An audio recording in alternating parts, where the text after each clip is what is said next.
There's a simple yet revolutionary answer to funding tech infrastructure. In the past, when technology was a one-time purchase, you could pay for it with a one-time grant. If technology is subscription, philanthropy should be subscription. The funding needs to follow the model of what it's paying for. It just simply is a mismatch now. Yep. You have a recurring technology cost with a one-time funding.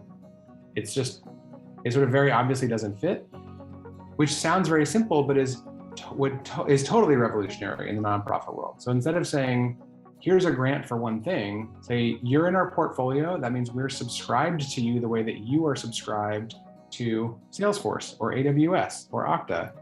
And so our funding of you is, at a certain level, right? We agree to that, but it is in perpetuity until you fire us as your funder, right? And I love that because it also gets out of the prior solution, and that is, can we just make a multi-year commitment, please? Yeah. But it turns out foundations are sort of time horizon driven to 6 months or less anyhow.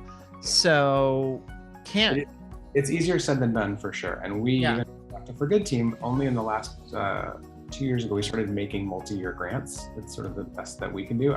In the corporate world, it's also hard.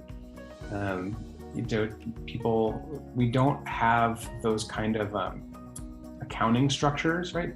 We're sort of limited in our creativity by when people need to project, and sort of in perpetuity is very tough. So you can say, okay, well, is 10 years long enough? Does that feel like perpetuity for now? And then we'll kind of revisit. Is 5 years enough?